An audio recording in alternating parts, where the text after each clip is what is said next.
Bismillahirrahmanirrahim. My name is Binish and we are discussing about discrete structures.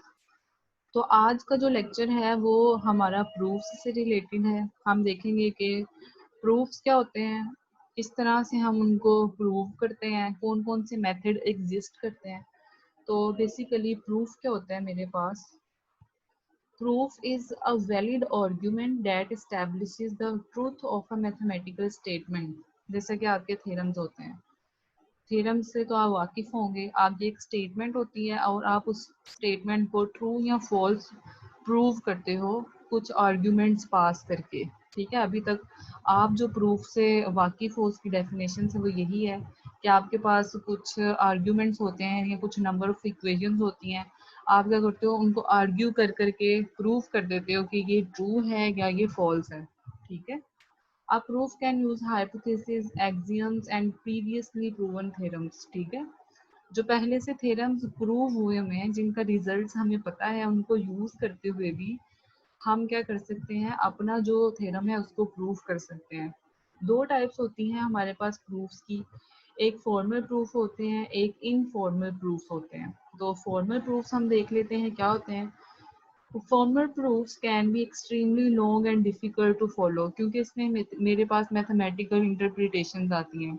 Mathematicals हमने theorem को use करते हुए अपने थ्योरम्स को या अपने जो भी हमने प्रूफ करना है उसको प्रूफ करने के लिए हम एज एन आर्ग्यूमेंट पास कर रहे होते हैं, हवाला दे रहे होते हैं चीज़ों का, या कोई फार्मूलाज बता रहे होते हैं कि मैंने ये फार्मूला लगाया इस इक्वेशन पे तो ये इक्वेशन इस तरह से ट्रांसफर हो गई इस इक्वेशन में, एंड सो फोर्थ। तो फॉर्मल प्रूफ जो है ये हमारे पास डिफिकल्ट होते हैं। Informal basically close to human nature होते हैं, इनको आप इजीली अंडरस्टैंड कर सकते हो और इसमें से आप कुछ स्टेप जो है वो स्किप भी कर सकते हो।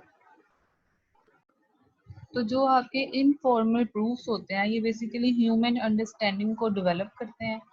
इनमें आप कुछ जो एक्सियम्स हैं उनको स्किप भी कर सकते हो या एक ही स्टेप पे दो तीन नंबर ऑफ थ्योरम्स अप्लाई कर सकते हो, कोई स्टेटमेंट पास कर सकते हो। तो ये बेसिकली ह्यूमन नेचर के क्लॉज होते हैं, ह्यूमन अंडरस्टैंडिंग को क्या करते हैं, डेवलप करते हैं और इजी टू अंडरस्टैंड होते हैं। लेकिन इस चैप्टर में हम या इस सेक्शन में हम जो डिस्कस करेंगे वो मेरे पास फॉर्मल प्रूफ्स हैं। ठीक है, कि मैथमेटिकली हम थ्योरम्स को किस तरह से प्रूव करते हैं, दे आर ईदर ट्रू और फॉल्स। तो हम देखते हैं प्रूफ्स की कौन कौन सी टाइप्स होती हैं और उनका क्या मतलब होता है। कुछ टर्मिनोलॉजीज यूज होती हैं प्रूफ्स के लिए। सबसे पहली है थ्योरम। थ्योरम से आप भी वाकिफ हैं अब तक। थ्योरम क्या होता है, एक मैथमेटिकल स्टेटमेंट होती है that can be shown to be true. तो आपका जो थ्योरम है उसमें हमेशा आपकी जो फर्स्ट स्टेप होता है वो ट्रू होता है। जो मैंने आपको लास्ट लेक्चर में प्रपोजिशंस पढ़ाई थी, if P is true then Q will exist। तो उसमें if P is true ये मेरे पास क्या है, थ्योरम की एक टाइप है जिसमें आपकी जो फर्स्ट स्टेटमेंट है वो हमेशा क्या होती है। आपके जो थ्योरम्स हैं उनको मैथमेटिकल राइटिंग में बहुत इम्पोर्टेंस हासिल होती है। ठीक है, उन थ्योरम्स को हमने क्या करना होता है, प्रूव भी किया होता है कि ये दे आर ईदर ट्रू और फॉल्स। और आपके जो थ्योरम्स हैं उनको हम रूल्स भी कहते हैं कि मेरे पास क्या है, ये रूल बन गया है। इसलिए जब हम कोई थ्योरम प्रूव कर रहे होते हैं तो हम किसी दूसरे थ्योरम का हवाला दे देते हैं कि बाय यूजिंग दिस थ्योरम। तो बेसिकली वो वहाँ पे एज अ रूल और प्रिंसिपल यूज हो रहा होता है। तो जो आपके लेस इम्पोर्टेंट थ्योरम होते हैं उनको आप क्या कहते हो, प्रोपोजिशंस। प्रोपोजिशंस आपने पढ़ी सीखी किस तरह से उनको इसी तरह से नेक्स्ट टाइप जो है थ्योरम की वो है एक्सियम। तो बेसिकली एक्सियम क्या होता है, जब आप किसी थ्योरम को प्रूव कर रहे होते हो, आपकी एक मैथमेटिकल स्टेटमेंट है, आपने उसको प्रूव करना स्टार्ट किया, हर स्टेप के साथ आपने क्या किया, उसकी कुछ हवाला दिया किसी और थ्योरम का या कोई रूल पास किया। तो वो जो आप हवाला जात दे रहे होते हो प्रीवियस थ्योरम्स का या किसी मैथमेटिकल स्टेटमेंट का, उनको हम कहते हैं ये मेरे पास एक्सियम या पोस्टुलेट है। फॉर्मल डेफिनेशन इसकी क्या, statement that is assume to be true, ठीक है। तो थ्योरम बेसिकली ये है थ्योरम ही, लेकिन थ्योरम को प्रूव करने के लिए जो हम चीज़ें यूज़ कर रहे हैं आगे से, उनकी डिफरेंट टाइप्स हैं। जो लेस इंपॉर्टेंट थ्योरम है उनको प्रोपोजिशन कह दिया जाता है, और इसी थ्योरम को जब आप प्रूव कर रहे होते हो तो आप क्या कर रहे होते हो, मैथमेटिकल स्टेटमेंट्स पास कर रहे होते हो, साथ में उनका रेफरेंस दे रहे होते हो बाय यूजिंग दिस थ्योरम और बाय यूजिंग दिस इक्वेशन। तो वो जो आप यहाँ पे हवाला जात दे रहे होते हो, रेफरेंसेस दे रहे होते हो, वो मेरे पास पोस्टुलेट्स या एक्सियम्स होते हैं, ठीक है। देन आपकी आ जाती है लीमा, ये भी एक टाइप है प्रूफ करने की। This is less important theorem that is helpful in the proof of other results. Lima क्या होता है, लीमा में आपने कुछ जो थ्योरम्स हैं उनको प्रूव करके रखा होता है, और वो आपके पास यूनिवर्सल स्टेटमेंट्स बन जाती हैं, जिनको आप फॉर्मूलाज भी कहते हो। तो वो हेल्प करती हैं by generating the results of any step. आप किसी भी स्टेप पे हो, आप उसका रिजल्ट कैलकुलेट करते हो with the help of some formula और सम स्टेटमेंट। तो वो जो स्टेटमेंट आप डायरेक्ट वहाँ पे यूज कर देते हो एज अ रेफरेंस, उसको आप क्या कहते हैं, लीमा। देन आपकी नेक्स्ट टाइप है करोलरी। करोलरी आपने अक्सर आपकी जो मैथ्स की बुक हैं या साइंस कंप्यूटर साइंसेस की बुक्स हैं, उनमें एक छोटा सा बॉक्स लिखा होगा, वहाँ पे लिखा होता है करोलरी, और वहाँ पे कोई थ्योरम डिफाइन कर दिया होता है। तो बेसिकली करोलरी क्या होती है, a theorem that can be established directly from a theorem that has been proved।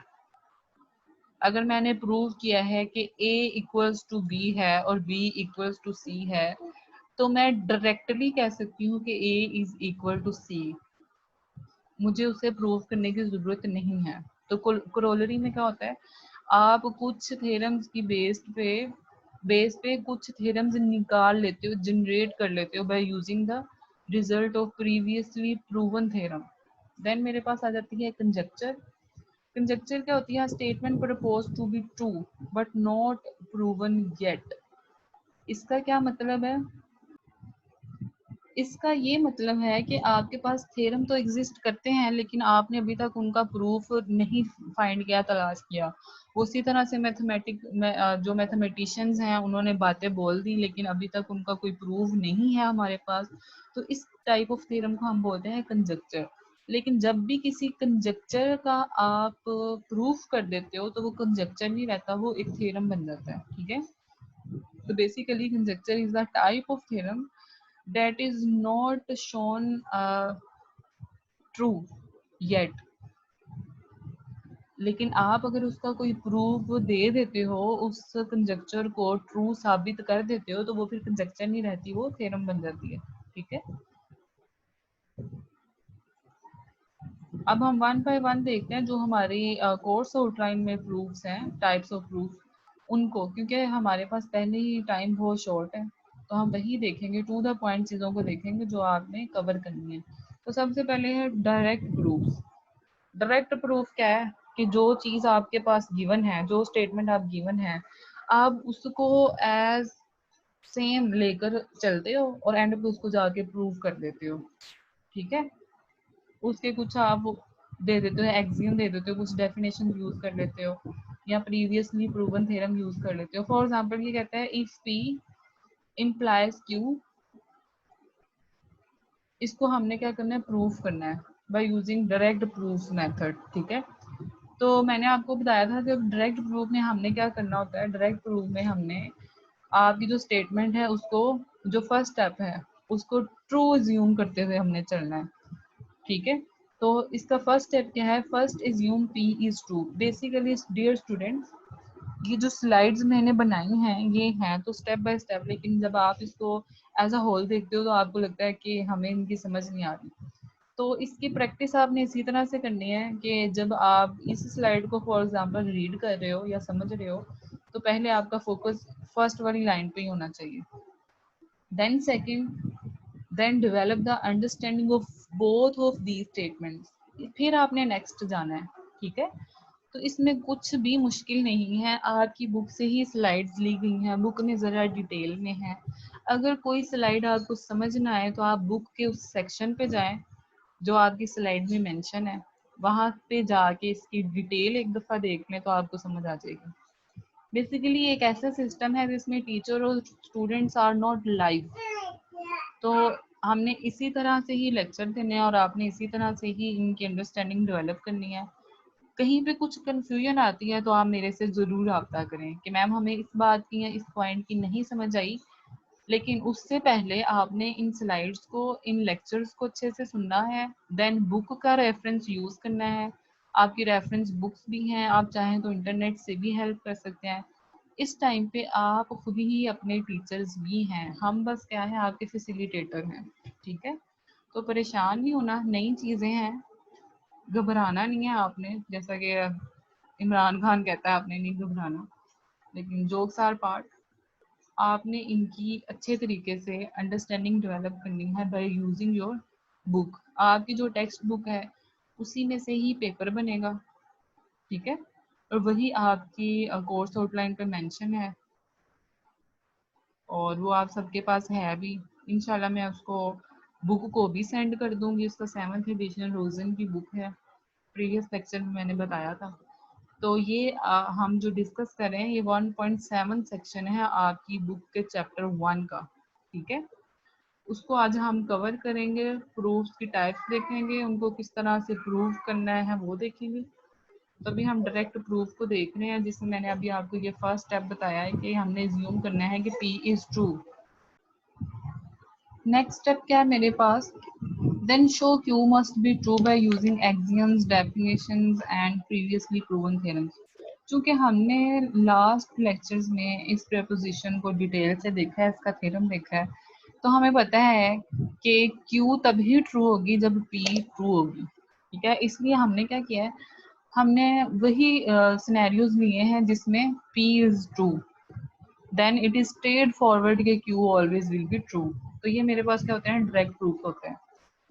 Jin cases में फर्स्ट मेरा जो स्टेप है वो ट्रू है, बस मैं उसी को लेती हूँ, उसी की बेस पे मैं डायरेक्ट कह देती हूँ कि मेरा जो Q है वो क्या है, ट्रू है, ठीक है। So the combination of P is true and Q is false never occur, क्योंकि मैंने क्या किया है, वही केसेस लिए हैं जिस केस में Q ऑलवेज ट्रू होगा। इसका आप अगर प्रीवियस लेक्चर में जाकर टेबल देखें, ट्रूथ टेबल, तो उसमें जब P फॉल्स था तब ही Q फॉल्स है, एल्स जब जब P ट्रू है तब तक Q क्या है, ट्रू है। Thus P implies Q is true and this is a really straightforward theorem, ठीक है, but sometimes tricky and requires some insights कि हमें बकायदा जो प्रीवियसली प्रूव हैं उनका रेफरेंस यूज करना पड़ता है। हम इसकी देखते हैं डेफिनेशन, डेफिनेशन से आपको अंडरस्टैंडिंग डेवलप हो जाएगी। ये डेफिनेशन है, the integer n is even if there exists an integer k such that n equals to 2k, where k is constant, and n is odd if there exists an integer k such that n equals to 2k plus 1। n equals to 2k plus 1 का क्या मतलब होता है कि n जो है वो मेरे पास odd है, ठीक है। इवन में कब होता है, जब 2k plus 1 डिवाइडेड बाई 2 होता है, गैस मैंने इसको कंफर्म नहीं किया, आप इसको कंफर्म कर सकते हैं। ये इवन और ओड की मैथमेटिकल डेफिनेशन होती है, ठीक है। n equals 2k plus 1, it will always give us an odd integer. For example, if I put the value of k equals to 1, then 2 into 1 is 2 plus 1 equals to 3, and 3 is an odd integer. Similarly, if I put here k equals to 2, 2 2s are 4 plus 1 equals to 5, the next odd integer. तो ये मेरे पास क्या है, definition of odd integer की है। Know that and integer is either even or odd, ठीक है। ये मेरे पास है definition. Show if n is an odd integer then n square is odd. ये एग्जांपल आपकी बुक में भी डिटेल से डिस्कस की गई है। हम इसका प्रूफ देखते हैं। मेरे पास बेसिकली ये दो प्रपोजिशंस हैं। If n is an odd integer, then n square is odd. तो मैं n is an odd integer इसको as a p assume कर लेती हूँ, and n square is odd, इसको q एज्यूम कर लेती हूँ, ठीक है। ये बिल्कुल फिर किस तरह से बन जाएगी, इफ p देन q, ठीक है।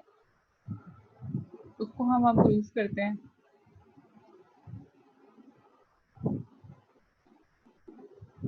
Note the theorem states for all number of n integers that are old, p of n implies q of n holds true, ठीक है। तो by definition of an odd integer n equals to k plus one, mathematical definition होती है हमारे पास odd integer की, जिसमें हम कहते हैं कि n is equal to 2k plus one, ठीक है। तो ये कोई नई चीज़ नहीं है या मैंने खुद से एज्यूम नहीं किया, ये ओड इंटीजर की डेफिनेशन है in mathematics. n equals to 2k plus one where k is some integer या नंबर ऑफ कांस्टेंट, ठीक है। तो इसको हम किस तरह से प्रूव करते हैं कि ये मेरे पास ओड इंटीजर है कि नहीं। मैं क्या करूँगी, k की जगह पे 1 रख के फिर एज्यूम करूँगी। अगर मैं k की जगह पे 1 रखती हूँ तो 1 into two will be equal to 2 plus 1 equals to 3 and yes that is an odd integer. अगर k की वैल्यू 0 रखूंगी तो मेरे पास 1 एन 1 आएगा, 1 भी ओड इंटीजर है। इसी तरह अगर मैं 2 रखूंगी तो 2 or 4 plus 1 equals to 5, that will be again odd integer. तो ये मेरे पास क्या है, mathematical definition of odd integer की है। अगर आप इससे वाकिफ नहीं है तो अब आप ये कॉन्सेप्ट जहन में बिठा लें कि जब भी मैथ्स में किसी ओड इंटीजर की बात होगी या किसी थ्योरम में वो ओड इंटीजर के वर्ड को यूज़ कर रहा है तो वहाँ पे आपका थ्योरम हमेशा इस ऐसे एज्यूम करने से होगा, n equals to 2k plus one. तो हमने प्रूफ क्या करना है कि n स्क्वायर मेरे पास क्या है, वो भी ओड इंटीजर है। तो मैंने क्या किया, n स्क्वायर चूंकि मैंने प्रूव करना है, दोनों साइड पे क्या करूंगी, स्क्वायर ले लूंगी बाय टेकिंग स्क्वायर। यहाँ पे मैं आपको ड्रॉ करके दिखाती हूँ। तो बेसिकली हमने क्या करना है, n equals to 2k plus one, ये मेरे पास क्या है, डेफिनेशन है ओड इंटीजर की, और ये मेरे पास प्रपोजिशन p है। मैंने प्रूव करना है if n is an odd integer then n square, n square को यहाँ पे मैं n2 से शो कर रही हूँ, लेकिन आपकी अंडरस्टैंडिंग को डेवलप करने के लिए मैं यहाँ पे ड्रॉ कर रही हूँ, क्योंकि मुझे एक स्टूडेंट ने कहा भी था कि मैम आप प्लीज स्टेप बाय स्टेप हमें सॉल्व करके दिखा दिया करें। तो n square will be equals to 2k plus one square, ठीक है। ये 2 और ये 2 यहाँ पे स्क्वायर को शो कर रहा है, तो ये क्या होगा, n square is equals to 2k square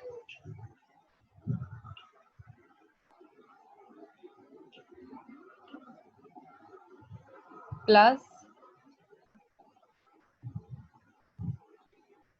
1 square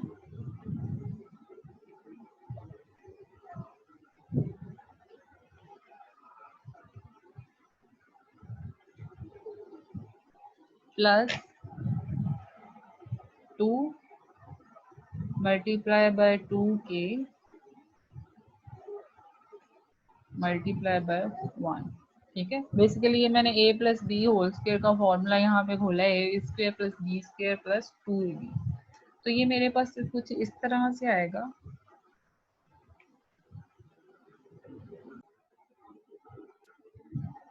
n square is equals to 4k square plus 1 plus 4k। Okay, इसमें से मैं k वाली को सेपरेट कर लूंगी, तो ये हो जाएगा 4k square plus 4k plus 1, ठीक है। अब इसमें से मैं क्या करूंगी, 2k को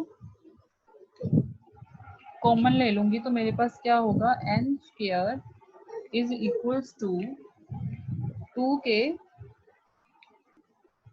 2k प्लस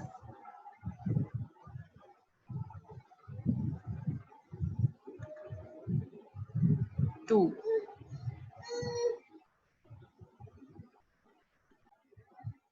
बेसिकली मैं यहाँ पे 2 कॉमन लूंगी क्योंकि मुझे वापस इस फॉर्म में जाना है 2k+1 की फॉर्म में। तो मैंने यहाँ पे 2 कॉमन लिया तो मेरे पास अंदर क्या बचा 2k² plus 2k+1। If I replace 2k² plus 2k equals to some k, तो मेरे पास वापस ये इक्वेशन क्या बन जाएगी n² is equals to 2k+1।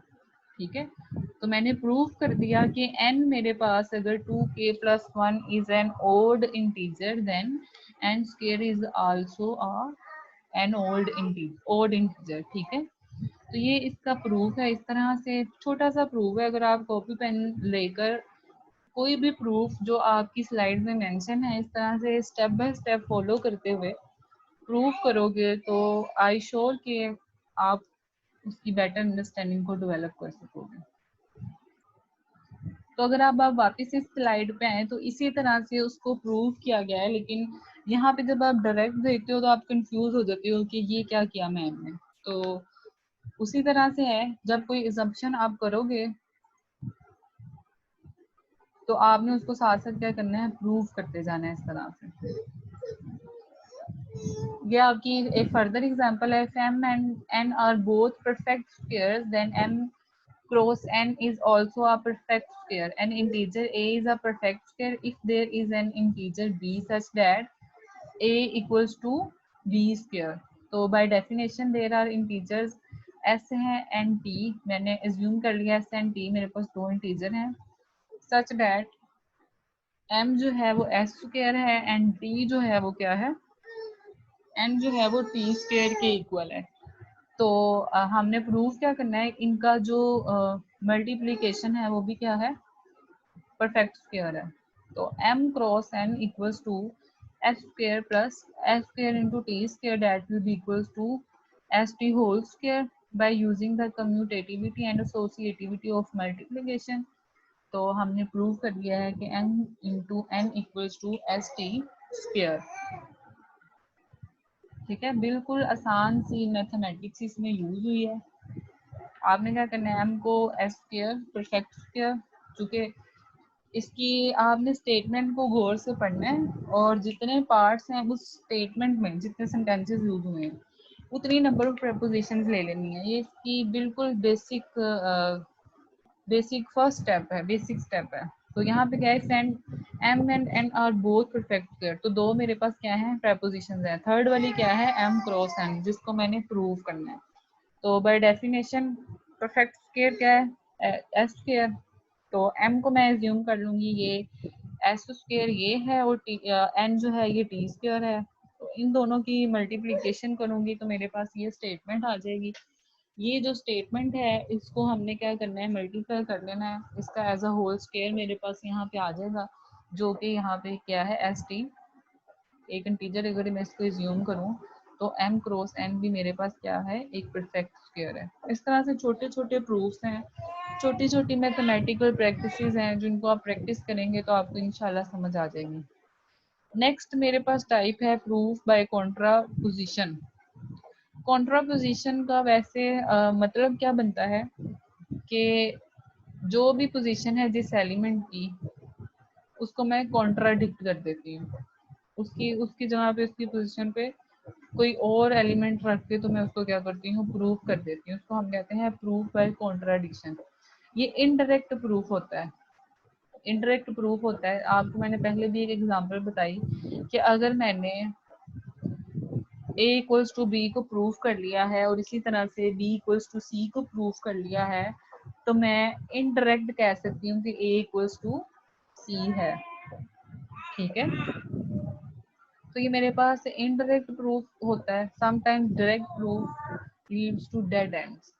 ठीक है, स्टेटमेंट का क्या मतलब है, आपके जो डायरेक्ट प्रूफ्स हैं उनमें जब आप अप्लाई करते हो तो समटाइम उनकी कोई कंक्लूजन नहीं निकलती, तो फिर वहां पे हम इनडायरेक्ट प्रूफ्स को यूज करते हैं रिप्लेस करके नंबर ऑफ एलिमेंट्स को। फॉर एग्जांपल आपके जो इरेशनल नंबर्स हैं उनको आप डायरेक्ट प्रूफ से प्रूव नहीं कर सकते, क्योंकि एक नया इरेशनल नंबर आएगा और वो कुछ भी प्रूव नहीं कर रहा होगा। ठीक है, based on p implies q that is equivalent negation of q implies negation of p.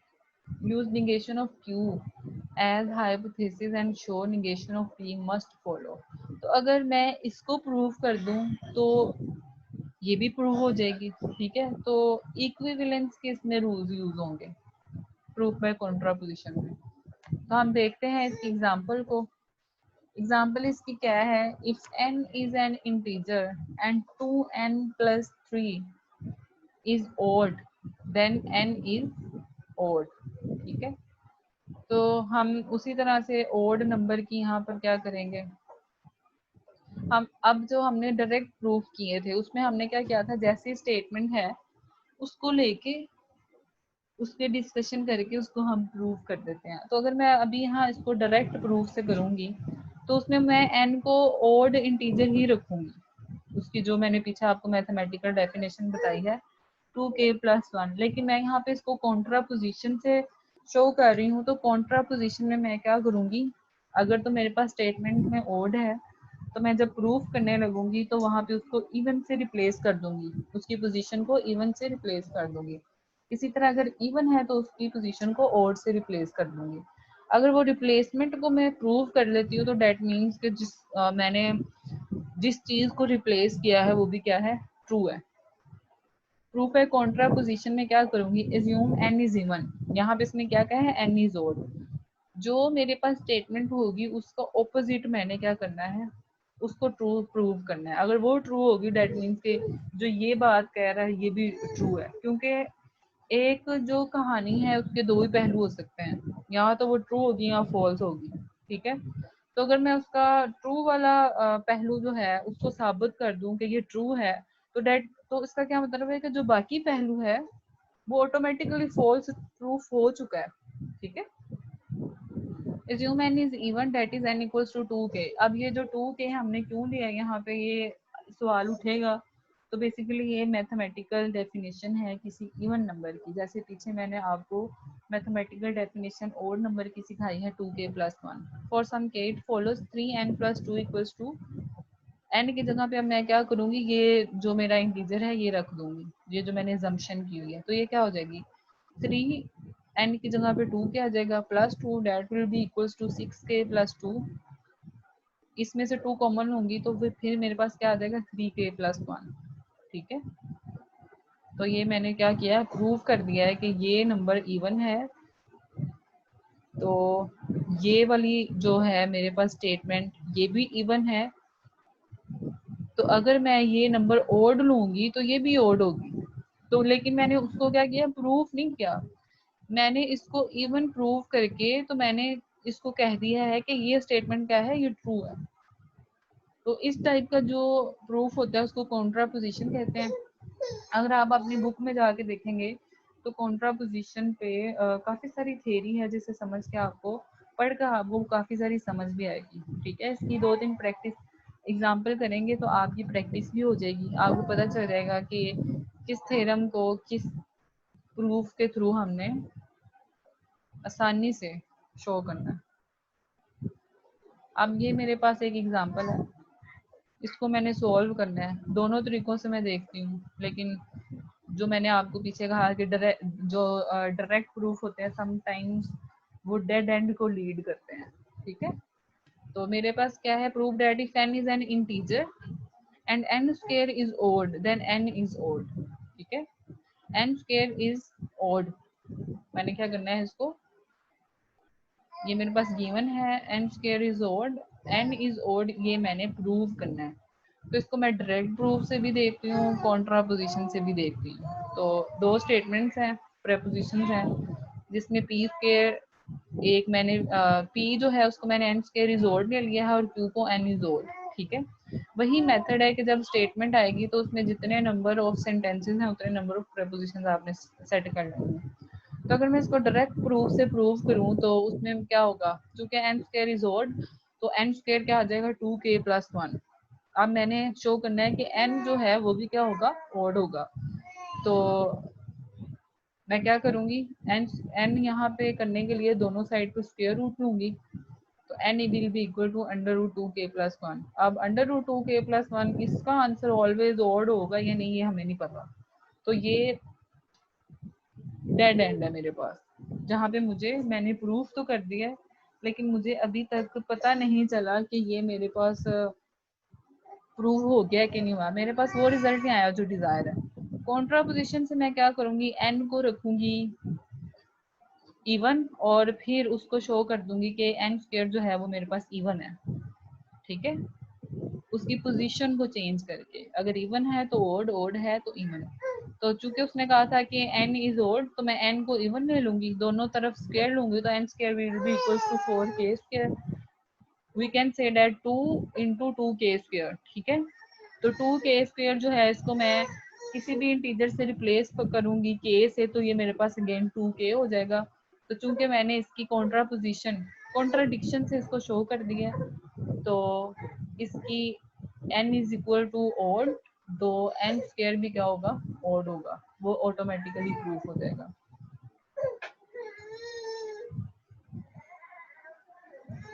तो ये मेरे पास कॉन्ट्राडिक्शन की प्रॉपर डेफिनेशन है, जो ये पीछे हम एग्जांपल करके आए हैं, proof by contradiction. Suppose we want to prove a statement P, further assume that we can find a contradiction Q such that negation of P implies Q is true. Since Q is false,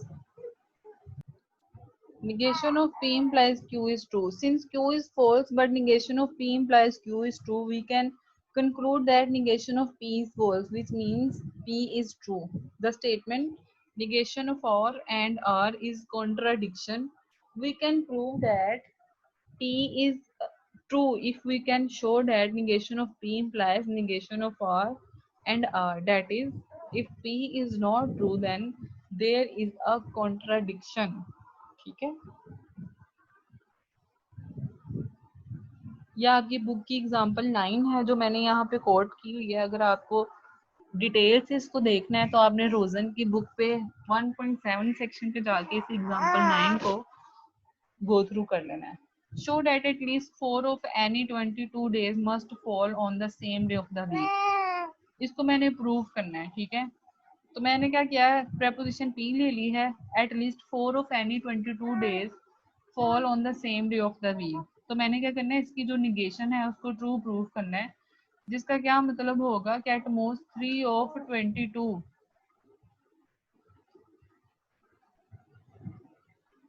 days fall on the same day of the week, which implies at most 21 days could have been chosen, because for each of the days of the week, at most 3 of the chosen days could fall on that day.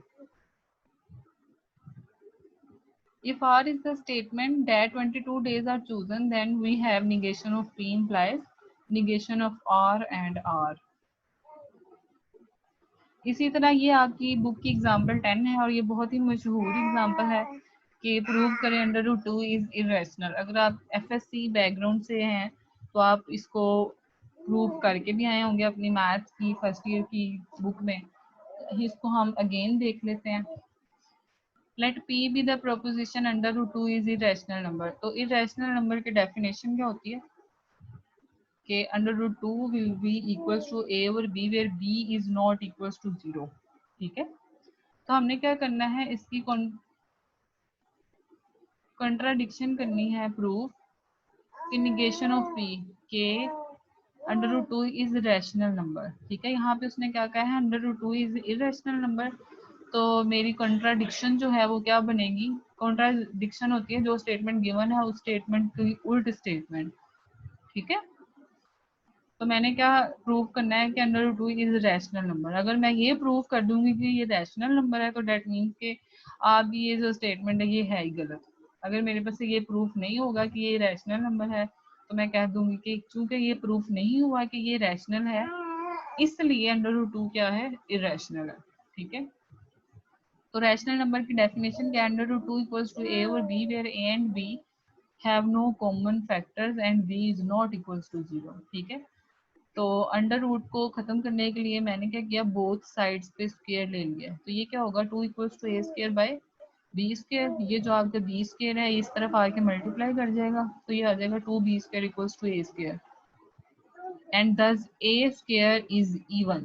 ठीक है, a² is even and so a is even, can easily shown if n² is even then n is even. Now let a equals to 2c for some integer c and 2b² equals to a² will be equals to 4c² हो जाएगा, क्योंकि मैंने a को यहाँ पे क्या किया है assume 2c के, and thus b² equals to 2c² and b² is even. Since b² is even, b must be even. ठीक है, तो negation of p leads to under root 2 is equals to a over b, where a and b have no common factors and both a and b are even. even हमने अभी इनको prove किया, and thus a common factor, तो ये मेरे पास क्या है, कॉन्ट्राडिक्शन है, क्योंकि अगर ए और बी इवन होंगे तो उनमें कोई ना कोई कॉमन फैक्टर भी होगा। फॉर एग्जाम्पल अगर ए मेरे पास 2 है और बी 4 है तो उनका कॉमन फैक्टर 2 होगा जो उन दोनों को डिवाइड कर रहा है 2 पे। तो मैंने जो अपना हाइपोथेसिस लिया था, जो इसकी कॉन्ट्राडिक्शन ली थी निगेशन पी, वो मेरे पास उस टाइम फॉल्स आ गई है, इसलिए मैं कहूंगी कि जो ये स्टेटमेंट है जो आप बात कर रहे हो ये क्या है, ट्रू है। ठीक है, ये इसी तरह से है कि अगर आपका एक फ्रेंड आपको आके कोई बात करता है कि यार मेरा ए ग्रेड आया डिस्क्रीट स्ट्रक्चर्स में, ठीक है, तो इसके दो ही तरीके हैं, एक डायरेक्ट है। डायरेक्ट क्या है, आप टीचर से जाओ उसको पूछो कि इसका ए ग्रेड है कि नहीं, अगर तो वो कह दे यस तो डेट मीन्स कि ठीक है आपने इसको प्रूव कर दिया। दूसरा तरीका क्या है कि आप जाके बकायदा उसकी एग्जाम देखो, उसकी लिस्ट चेक करो कि उसका वहाँ पे क्या ग्रेड है। ठीक है, आप कहते हो नहीं इसका ए ग्रेड नहीं है इसका एफ ग्रेड है। ठीक है, तो ये क्या है, उसकी कॉन्ट्राडिक्शन कर रहे हो ना आप, उसने कहा मेरा ए ग्रेड है, आप कहते हो नहीं एफ ग्रेड है। अब आपने इसको प्रूव करना है, प्रूव कैसे करोगे, जाके एग्जाम की लिस्ट देखोगे, अगर लिस्ट से उसको फेल आ जाता है तो डेट मीन्स आप जो बात कह रहे थे वो ठीक है और जो वो बात कह रहा था वो गलत है। ठीक है, लेकिन आपने जाके लिस्ट से देखा उसका बाकी ए ग्रेड था, तो आपने जो कहा वो गलत साबित हो गया। क्योंकि जो आपने कहा वो गलत साबित हो गया, इसलिए जो वो कह रहा है वो सही है। तो ऐसे स्टेटमेंट्स जिनका या तो ट्रू आंसर हो या फॉल्स आंसर हो, उनको हम कॉन्ट्राडिक्शन से क्या करते हैं, प्रूव करते हैं। लेकिन उसको कॉन्ट्राडिक्ट करके, अगर तो जो थ्योरम है उसमें कहा हो कि ये ट्रू है, तो आप क्या करते हो, कहते हो कि नहीं ये फॉल्स है, फिर आप उसको एज अ फॉल्स लेके चलते हो। ठीक है, तो इस तरह से वो प्रूव हो जाता है। अगर तो फॉल्स प्रूव हो जाए डेट मीन्स वो थ्योरम ही गलत है। अगर आप उसको फॉल्स, अपनी कोई बात को कॉन्ट्राडिक्शन को फॉल्स प्रूव कर दो, डेट मीन्स कि वो जो बात कर रहा था। प्रूफ बाय कॉन्ट्राडिक्शन हम यूज क्यों करते हैं, it can be use to prove a conditional statements. First, assume the negation of the conclusion, then use the premises and negation of the conclusion to arrive a contradiction. Reason इसकी क्या है, ये आपके पास equivalence है, P implies Q, it is equivalent to P and negation of Q implies false. ठीक है, proof by contradiction can write a proof by contraposition of a conditional statement. P implies Q as proof by contradiction. Proof by contraposition हमें क्या show करती है कि अगर negation Q exist करती है तो निगेशन पी भी एग्जिस्ट करेगी।